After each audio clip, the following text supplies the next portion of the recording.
Fala galera, Dizascope, Douglas Gonçalves por aqui, começando mais um Dizascope Podcast, toda segunda-feira, 10 da manhã, com um convidado especial aqui, nos abençoando nessa mesa aqui de conversa, de edificação.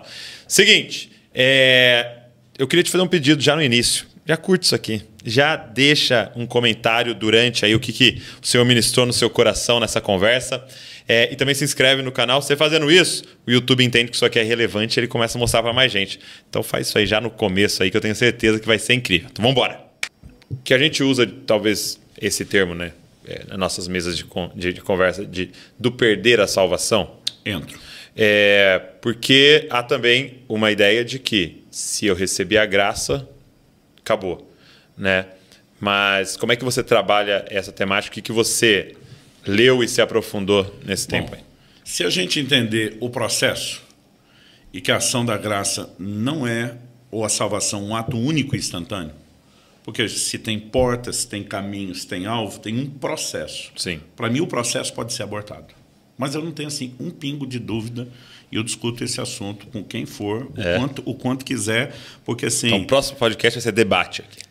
Porque, de fato, por exemplo, o texto aqui que eu citei de Hebreus vem na continuidade do verso 26. Se continuarmos a pecar de propósito, depois de termos recebido o conhecimento da verdade, já não resta sacrifício pelo pecado. Não dá para consertar.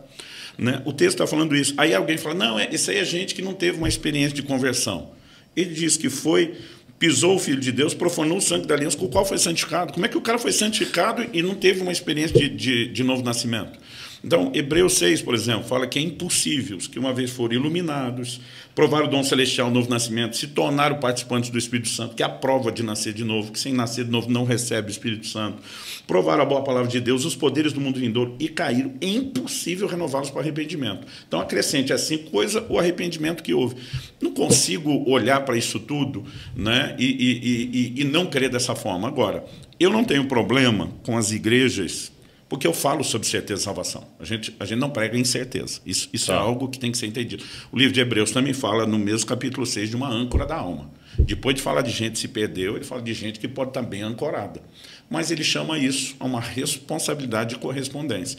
Agora, eu não tenho problema com os crentes que pregam uma vez salvo, salvo para sempre, com quanto que eles estão ensinando compromisso e uma vida de santidade. Entendi. Agora, quando isso vira uma desculpa para você justificar o pecado e o não aperfeiçoamento, para mim nós temos uma armadilha perigosa. Entendi.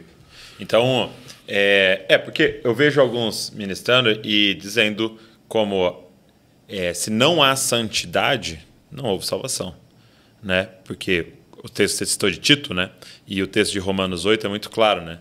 Não há nenhuma condenação para aqueles que estão em Cristo Jesus, né? Ou seja, salvação no sentido de perdão dos pecados ali, né? Regeneração.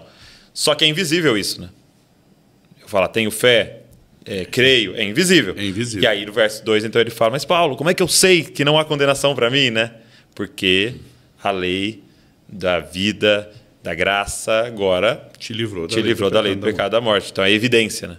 Então santidade e salvação é os dois lados de uma mesma moeda, né? São, mas nós precisamos entender que de vez em quando alguém fala assim, não, se não teve santificação, não teve salvação, para mim é conflitante. É muito forte. Por quê? A pessoa pode ter passado pela porta, sim, sem ter entendido como crescer e se desenvolver no caminho. Uhum. Então, a minha preocupação não é julgar quem passou pela porta no caminho, se ele teve, se não teve, se ele perde, se não perde. É ajudá-lo a seguir crescendo até alcançar o alvo. Então, assim, eu acredito que uma pessoa pode ter uma experiência inicial. Então, por exemplo, a Bíblia fala que Simão Mágico, lá em Atos 8, Samaria, abraçou a fé. Mas daqui a pouco... ele quer comprar. Daqui a pouco ele está agindo errado, porque ainda é imaturo, é carnal, ele precisa. Né? Agora, quando Pedro confronta ele, Pedro não está tratando do assunto como se o camarada simplesmente, não, você não tem nenhuma evidência de salvação, que você está em pecado. Eu, particularmente, até gosto da linguagem que o apóstolo Pedro usa com ele. Ele diz assim, arrependa-se desse mal. Atos 8, eu vou ler agora o verso do 20 até o 23. Mas Pedro respondeu que o seu dinheiro seja destruído junto com você, pois você pensou que com ele poderia adquirir o dom de Deus. Não existe porção nem parte para você nesse ministério, porque o seu coração não é reto diante de Deus. No ministério é o que ele queria, eu quero impor as mãos, as pessoas receber o Espírito Santo. Ele diz, portanto, arrependa-se desse mal e ore ao Senhor. Talvez ele o perdoe por esse intento do seu coração, pois vejo que você está cheio de inveja e preso à sua maldade. Ele não falou, cara, isso é evidência que você não foi salvo. Ele diz, arrependa, ora ao Senhor. Né? É evidência do quê? De maturidade, de necessidade de ajuste, de alinhamento. E que não dá para você ser líder, né? Exatamente, porque enquanto não cresceu... Não dá para você ser membro, não dá para você ser membro. Exatamente. Então, assim, eu prefiro sempre fazer essa distinção. Então, se por um lado, às vezes, me acham exageradamente rigoroso quando falo de perder, nem sempre eu estou olhando para alguém que não manifestou tudo e dizer que ele não teve nada. Entendi. Né? Então, isso merece os outros 18 podcasts. Eu gostei muito da forma que o C.S. Lewis colocou no Cristianismo Puro e Simples, que ele dizia assim, não tem como a gente fazer esse julgamento porque você não sabe o ponto de partida da pessoa. Né? Então, o exemplo que ele está dando seria mais ou menos assim no meu contexto. Né? Vamos dizer assim, você pega um menino que se converteu e ele cresceu numa família em que os pais falavam muito palavrão, um lugar bem disfuncional, assim. Então, vamos dizer que ele fala 100 palavrões por dia. Né? E ele se converte. E, de repente, eu cresci na casa de pastores, neto de pastor. Eu acho que eu nunca vi meu pai na minha vida falar um palavrão. Entendeu? Então, eu cresci numa casa onde não havia nenhum palavrão. Ok? E aí, de repente, tá os dois na igreja. Esse menino se converteu e eu. E eu tô falando 10 palavrões. E ele vem e tá falando 70. Ele falava 100. E ele tá falando 70. E aí, quando a gente compara... Ele está melhorando, você está piorando. Parece que ele é um profano e eu tô bem ali, né? Falando só 10, ele está falando 70, mas a gente não sabe os pontos de partida. E aí o C.S. Lewis coloca que a gente não sabe nem o ponto de partida hormonal da pessoa. E aquilo que é uma grande tentação para você, para mim não é, que é uma facilidade para mim, até tem muito a ver com a minha personalidade e tal.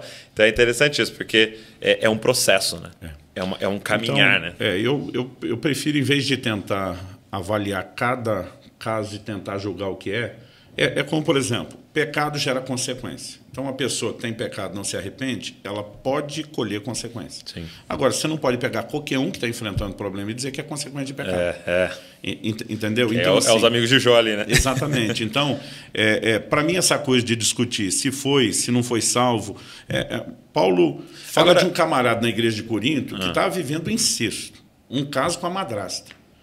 Não houve arrependimento, ele libera uma palavra de juízo, ou seja, entrega Satanás para a destruição da carne, mas ele não está falando de perdição ainda. Ele diz para que o espírito seja salvo no dia do Senhor, porque ainda poderia haver arrependimento naquele leito de enfermidade e poderia haver conserto com Deus. Então, assim, não estamos falando de algo também que é instantâneo, né? Porque alguns, quando você fala de perda de salvação, você diz, não, pequei e perdi tudo. Não estamos falando que se perde isso como perde a moeda no bolso furado da calça.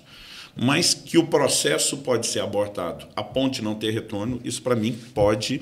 E quando a gente fala sobre isso, não é para gerar medo de que aconteça, é simplesmente para evitar.